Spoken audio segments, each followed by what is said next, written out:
Thank you, Madam Chair. Madam Chair, I ask unanimous consent that all members may have 5 legislative days in which to revise and extend their remarks and include extraneous material on the topic of this special order.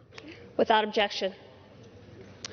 Thank you, Madam Chair, and thank you for giving us this opportunity here tonight. Obviously, the subject matter that we've been discussing here, prescription drug prices, is something that is very important to all Americans, and I'm very happy that we're finally getting around to this.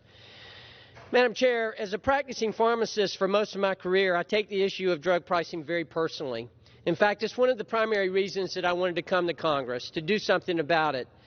I had the honor and privilege of practicing pharmacy for over 30 years. I was the one at the front counter who had to tell the patient how much the medication was. I was the one who witnessed to the mother who was in tears because she couldn't afford the medication for her child. I was the one who witnessed the senior citizens trying to make a decision between whether they were going to buy their medications or buy their groceries. I was the one on the other side of the counter. I committed myself to do something about that once I became a member of Congress, and I'm glad to see that we're finally doing that. I want to preface my remarks by saying this. I truly believe that those on the other side of the aisle and us on this side of the aisle want the same thing. I truly believe that. I truly believe that we all want to lower prescription drug prices. And I truly believe that we can do just that. And I truly believe that we need to do just that. However, there are some differences here. Those experiences that I had on the other side of the counter have driven me to work hard on bipartisan solutions to lower drug costs for patients since coming to Congress, but particularly during this last year. However, it seems that every time I get my hopes up that we will work together to pass meaningful policies to help the American people afford their medications, the Democrats have put the politics over progress.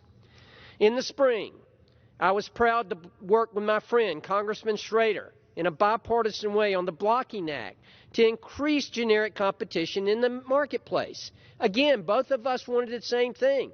We worked on this together in a bipartisan fashion. But what happened? Speaker Pelosi paired our bipartisan drug pricing bill up on the floor with political poison pills. Politics over progress. This summer, I worked with Congresswoman Schakowsky to strike a deal to pass a comprehensive drug transparency bill, the Metric Act.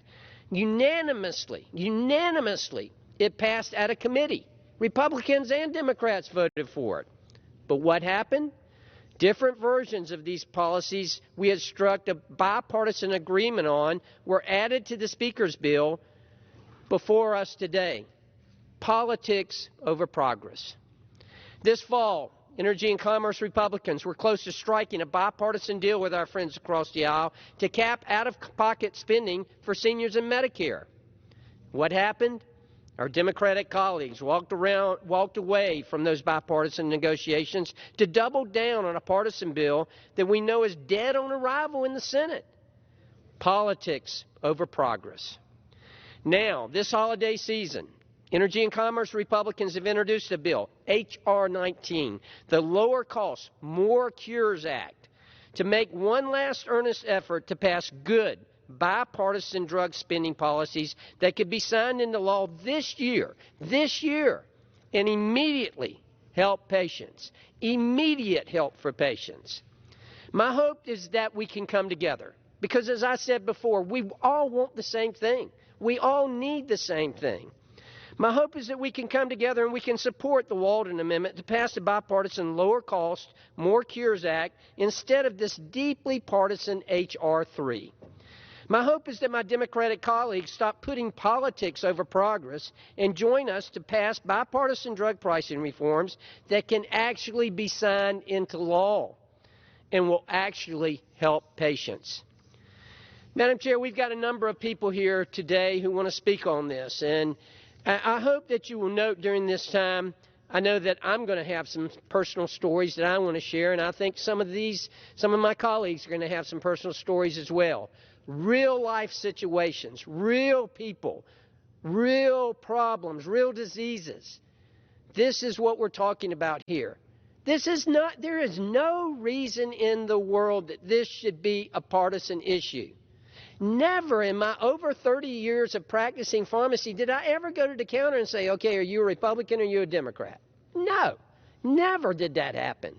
And it should not happen, and it should not happen in the halls of Congress either. No excuse, no reason that that should ever happen.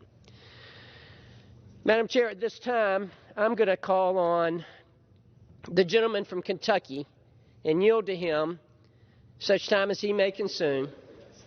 The gentleman on the Energy and Commerce Committee from Kentucky, Representative